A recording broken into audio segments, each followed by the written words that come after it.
Guys खुलुमबाय कामेश्वर बर' channel फिन बयखौबो गोसो गोथारै बरायनाय जाबाय। दिनै मोनसे फिन खेबसेबाव टपिक मोनसे लाबोनाय जादों। स' गोबां खामानि बेस्थ'नि थाखाय ब्लग आपल'ड होनाय जायाखै। स' बे टपिकआनो जाबाय मोनब्रैसो टपिक्सनि सायाव आरो सावरायगोन। स' नोंथांमोना जोबजासे नायबानो जाबाय आरो जायफोरा मोजां मोनो लाइक शेयार कमेन्ट खालाम आरो चेनेलखौबो साबस्क्राइब खालामना लादो। स' सावरायनोसै। स' गिबियावनो सावरायगोन जोंनि बर' माहारिनि माखासे लाइमोनफोरनि सोमोन्दै आरो नेक्स्ट जोंनि आसामनि रेडिअ स्टेसन निउसफोरनि सोमोन्दै आरो लोगोसे जोंनि बर' बिटिआरनि एबा निउस चेनेलफोरनि सोमोन्दै आरो लोगोसे जोंनि इन्टेलेक्चुयेल रायजो राजाफोरनि सोमोन्दै सावरायगोन। स' गिबियावनो आं दाखालि जोंनि जाथाय जालांबाय बेनि थाखाय गोबां दुखुनांथाव होननांगोन जोंनि माहारि हिसाबाव। स' गिबियावनो आं बेखौनो खावलायनो नागिरो जोंनि माहारिनि लाइमोनफोरा माखासे फेसबुक इउटुबाव जायखिजाया खामानिखौ लाइभ हगारनो नागिरो एबा लाइभ खामानि मावनो नागिरो। स' लाइभ खामानि मावनायाव गोबां जेंना सोमजियो बा मोजांबो जायो। बेनि सोमोन्दै गाव नायनानै मोनसे जाय खामानिखौ लाइभ होनांगौ बेखौ लाइभ होनांगौ। स' दाखालिनि जाथाया बेनो जाहाथे जाय जोंनि फंबायमोना लाइभ हगारनानै जाहाथे गावनि बिदा फंबायखौनो खैफोदाव गोग्लैनाय बायदि जाबाय। स' बेनि थाखाय खावलायो जाहाथे नोंथांमोना लाइभ जायखिजाया भिडिअ हगारनायनि सोमोन्दै सिगां 10 सानना ला। जाहाथे लाइभ इउस खालामनाय गोबां कन्डिसन दं बेखौ नायनानैसो बाहायनांगौ। इम्पर्टेन्ट खोथा सोरनोबा फोरमायनो गोनां दंबा बेयाव लाइभ बाहाय इमारजेन्सि। नों बहाबा जुदि ब्लेकमेल जायखिजाया नों जुदि फासिदों बहाबा सोरबा ब्लेकमेल खालामदों बेयाव लाइभ खालामनो हायो। आरो बहाबा नों सोरखौबा मोजां खामानि एबा हमनो थांगासिनो दं बेयाव लाइभ बाहायनो हायो। नाथाय गोबां कन्डिसन दं बेयावबो।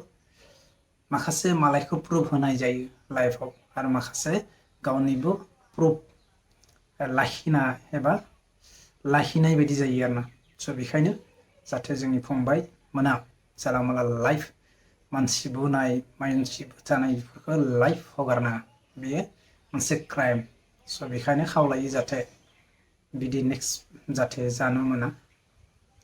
आरो दायो जाबाय बे जाथायनि सोमोन्दै जोंनि आसामनि रेडिअ स्टेसन निउस चेनेलफोरा जोंनि बर' माहारिया रावबो फोथायनाङा। दाखालि जाथाय जादों बेयाव वान साइड जों रायज्लायदों बिसोरो साखिनि आसामनि एसामिस निउसफोर दं।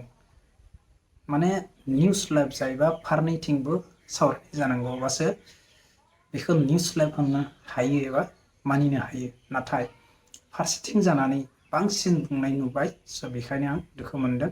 जाहाथे रायजो राजाफ्रा सांग्रां जाबानो जाबाय। मालाबाबो बे निउस चेनेलफोरखौ बिसास खालामना लानाङा थाबनो। बिराद जोंनि माहारिनि अपजिट दिन्थियो बिसोरो।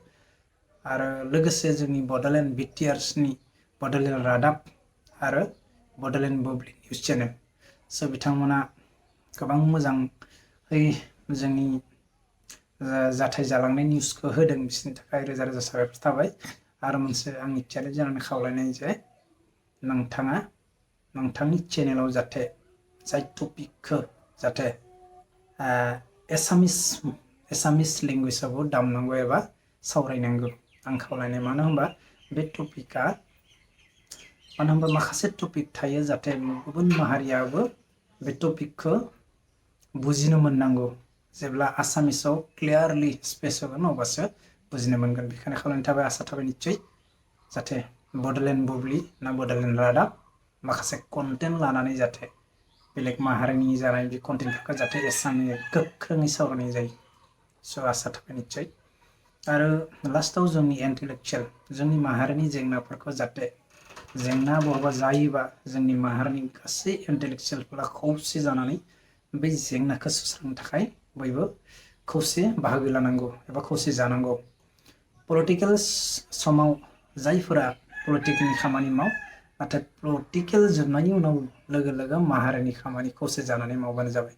स' निश्चय मिजिं थाबाय जाहाथे जोंनि माहारियाव बयबो खौसे जानानै खामानि मावगोन आरो जोंनि माहारियाबो जौगालांगोन आरो जोंनि बर' माहारिया सिगांनिफ्रायनो जाहाथे बयजोंबो मिलायनानै थानो नागिरो नाथाय जोंखौ मालाय हारिफ्रासो माने ब्लेकमेल खालामनाय जादों खालामबाय थायो गेजेर गेजेर स' बेखायनो सांग्रां जाबानो जाबाय बयबो आरो लोगोसे आं खावलायो जाहाथे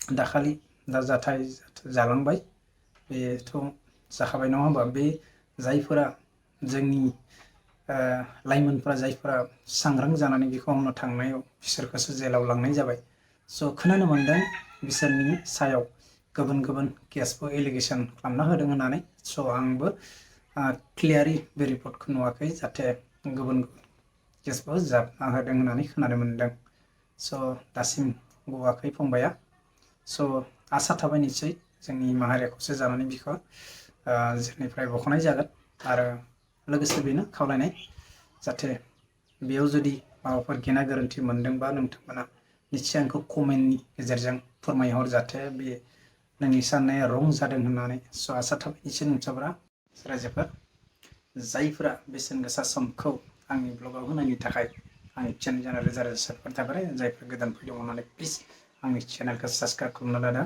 आरो खनायाव बेलाइकन दं बेखौबो थुनानै अन खालामना ला आरो जेसेबां हायो कमेन्ट खालाम शेयार खालाम स' दिनैनि टपिकआ बेनोसै स' बाय बाय सि इउ नेक्स्ट ब्लग